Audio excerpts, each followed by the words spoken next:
Israel आणि पॅलेस्टाईनमध्ये मागच्या आठवड्यामध्ये एक प्रकारचा सीज फायर झाला।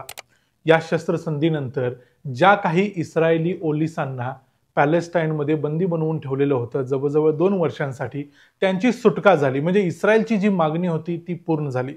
2000 पॅलेस्टिनी लोकांची देखील सुटका करण्यात आली। म्हणजे दोन्ही बाजूंना सगळं ठीकठाक आहे असं वाटलं। पण नंतरच्या काळामध्ये अशा काही घटना घडत गेल्या की डोनाल्ड ट्रम्प यांचा या संपूर्ण पीस डील वरूनच विश्वास उडत गेला। एक तर त्यांना स्वतःला नोबेल मिळाला नाही, आणि दुसरी गोष्ट म्हणजे हमास ज्या पद्धतीच्या काही गोष्टी आता पॅलेस्टाईनमध्ये करत आहे किंवा गाझा पट्टीमध्ये करत आहे, त्या पाहून डोनाल्ड ट्रम्प यांचा स्वतःचाच या पीस डील वरून विश्वास उडत चाललाय।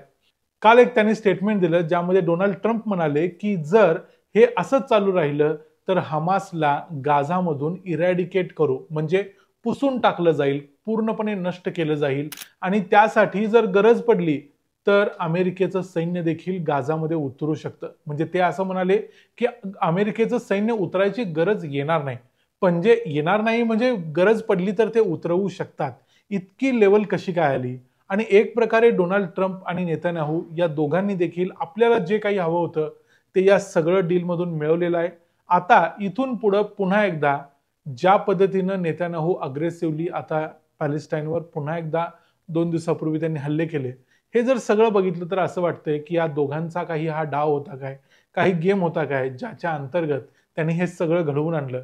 नक्की काय काय चाललंय त्या गाझामध्ये आणि त्या संपूर्ण मध्य पूर्वेचं थोडंफार राजकारण समजून घ्यायचा प्रयत्न करूया आजच्या या व्हिडिओमध्ये। मी आहे रणजित यादव आणि तुम्ही पाहताय द मराठी बाणा। मध्य पूर्वेतले जवळजवळ 12 मुस्लिम देश यांच्या सोबतीनं डोनाल्ड ट्रम्प आणि बेंजामिन नेतन्याहू या सगळ्यांनी मिळून एक पीस डील साइन करून घेतली हमासकडून।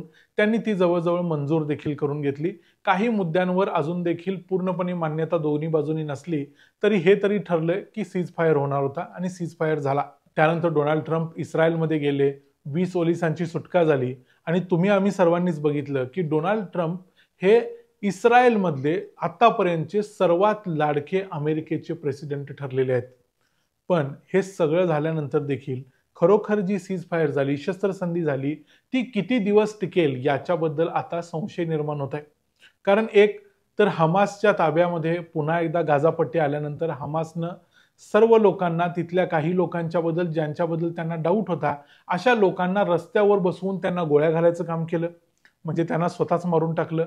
जे लोक इस्रायलला मदत करतायत असं हमासला वाटत होतं। दुसरी गोष्ट म्हणजे इस्रायलनं राफा या गाझापट्टीतल्या शहरावरती हल्ला केला, तिथं 33 लोकांचा मृत्यू झाला। तिसरी गोष्ट म्हणजे डोनाल्ड ट्रम्प यांनी धमकी दिली की हमासला इरॅडिकेट केलं जाईल, नष्ट केलं जाईल, संपून टाकलं जाईल। आणि चौथी गोष्ट म्हणजे आता सध्या अमेरिकेचे व्हाईस प्रेसिडेंट JD व्हॅन्स आणि 2 महत्त्वाचे राजदूत तिघे जण सध्या इस्रायलच्या दौऱ्यावर आलेले आहेत। नक्की या भागामध्ये काय होतंय ते थोडक्यात बघूया।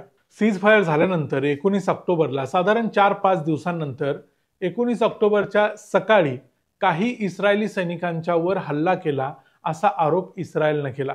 म्हणजे काही इस्रायली सैनिकांच्यावर हल्ला केला ज्याच्यामध्ये 2 इस्रायली सैनिकांचा मृत्यू झाला। राफा शहराच्या आसपास, म्हणजे तुम्ही जर गाझा पट्टीचा नकाशा बघितला तर या नकाशाच्या अगदी दक्षिणेला असणारं हे राफा शहर आहे। या राफामध्ये या 2 इस्रायली सैनिकांच्यावर हल्ला झाला। त्यानंतर इस्रायलनं या हल्ल्याचं उत्तर देताना काही गाझामधल्या पॅलेस्टिनी लोकांचे जे काही शस्त्रास्त्रांचे साठे होते, हमासचे जे काही कमांडर होते, यांना निशाणा बनवलं आणि जवळजवळ 33 लोकांचा त्यामध्ये मृत्यू झाला। खरं तर सीज फायर झालेली आहे, शस्त्रसंधी झालेली आहे, त्यानंतर दोन्ही बाजूंनी कोणताही हल्ला व्हायचा नाही असं ठरलं होतं। पण तरी देखील इस्रायलनं पुन्हा एकदा गाझापट्टीमध्ये हल्ला केला आणि 33 लोकांचा त्यामध्ये मृत्यू झाला। यानंतर डोनाल्ड ट्रम्प यांचं हे स्टेटमेंट आलंय की हमासनं जर अशा पद्धतीनेच आपल्या ॲक्शन चालू ठेवल्या तर हमासला आम्ही नष्ट करू। म्हणजे डोनाल्ड ट्रम्प यांनी फक्त इथं एकच बाजू बघितलेली आहे, ती म्हणजे हमासनं जो काही आगाऊपणा केलाय तो, हमासनं ज्या पद्धतीनं तिथल्या सामान्य पॅलेस्टाईनी लोकांची रस्त्यावरती उघडपणे हत्या केलेली आहे ती बघितलेली आहे। पण इस्रायल ज्या पद्धतीनं तिथं अग्रेसर होऊन काम करतोय, ज्या पद्धतीनं तिथं अटॅक करतोय, या गोष्टी डोनाल्ड ट्रम्प यांनी जाणून बुजून बघितल्या नसतील किंवा त्या त्यांना बघायच्या नसतील। पण शेवटी बळी तो कानपिळी या न्यायानं सध्या दोघे देखील अग्रेसिव्हली या पट्ट्यामध्ये फिरतायत। यानंतर देखील डोनाल्ड ट्रम्प यांनी असंच सांगितलं की सीज फायर अजूनही आहे, सीज फायर थांबलेला नाही, शस्त्रसंधी टिकणार आहे। आणि नेतन्याहू यांनी सांगितलं की हा हल्ला जरी आम्ही केला असला तरी तो बचावात्मक हल्ला होता, म्हणजे सेल्फ डिफेन्समध्ये केलेला हल्ला होता। त्यानंतर देखील आम्ही शस्त्रसंधीचं पालन करणार आहे। म्हणजे 19 ऑक्टोबर नंतर पुन्हा इथं कोणत्याही प्रकारचे हल्ले किंवा एअर स्ट्राईक झालेले नाहीत, जवळजवळ त्यानंतर आता 2 दिवस झाले। हमासच्या बाजूनं हमासचे जे निगोशिएटर आहेत, जे या डीलमध्ये सर्वात पुढाकार घेऊन हे सगळं सीज फायर करायचं किंवा शस्त्रसंधीचं काम करत होते, ते खलील अल हय्या यांनी सांगितलं की हमासच्या बाजूने देखील या शस्त्रसंधीचं पालन केलं जाईल। पण हमासच्या बाजूने देखील पालन होत नाहीये। हमास जवळजवळ मरत चाललेली आहे, त्यांचं डिमिलिटरायझेशन करायची वेळ आलेली आहे। हे सगळं असताना देखील हमास अजूनही माघार घेत नाहीये। हमासला अजूनही सत्ता हवी आहे आणि गाझामध्ये त्यांना आपली पकड ढिली सोडायची नाहीये। भलेही त्यामध्ये गाझामधल्या लाखो लोकांचा जीव गेला तरी चालेल, पण हमासला आपली भूमिका सोडायची नाहीये असं इथं दिसतंय। आणि याचाच फायदा डोनाल्ड ट्रम्प आणि बेंजामिन नेतन्याहू येणाऱ्या काळात घेतील। कारण आता सध्या जेडी व्हॅन्स आणि त्यांचे 2 महत्त्वाचे राजदूत सध्या इस्रायलमध्ये आलेले आहेत। आणि मला असं वाटतंय की ज्या पद्धतीनं हे सगळं घडतं आहे ते पाहता कोणत्या ना कोणत्या कारणास्तव या शस्त्रसंधीचं उल्लंघन केलं जाईल।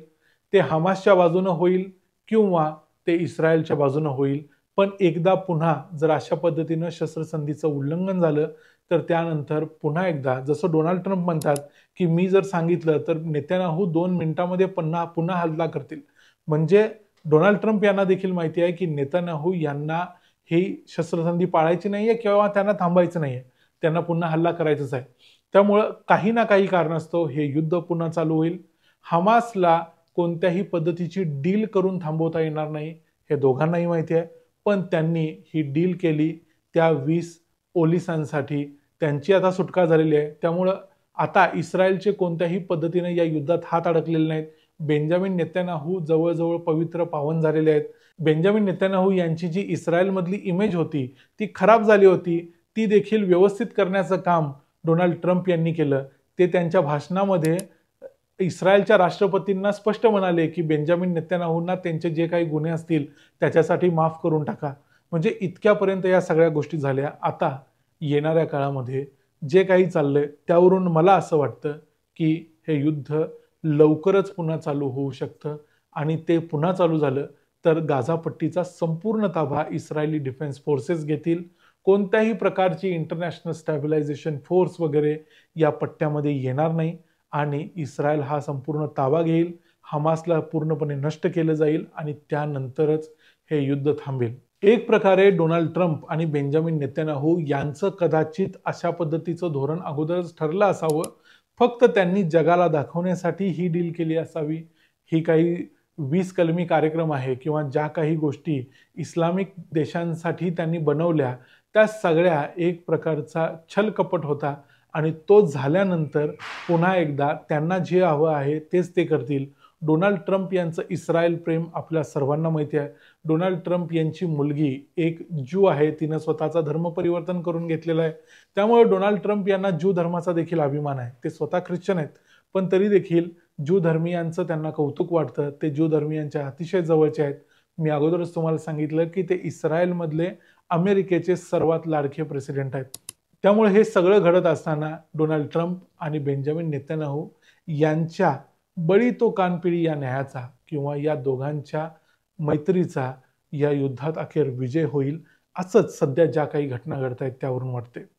तुम्हाला या युद्धाबद्दल, या सीज फायरबद्दल आणि जे काही राजकारण या दोघांनी खेळले, ज्या पद्धतीनं सर्व मुस्लिम देशांना त्यांनी आपल्या सोबत घेऊन त्यांना एक प्रकारे धक्का द्यायचं तंत्र अवलंबलंय, त्याबद्दल तुमचं काय मत आहे ते आम्हाला कमेंट्समध्ये जरूर सांगा।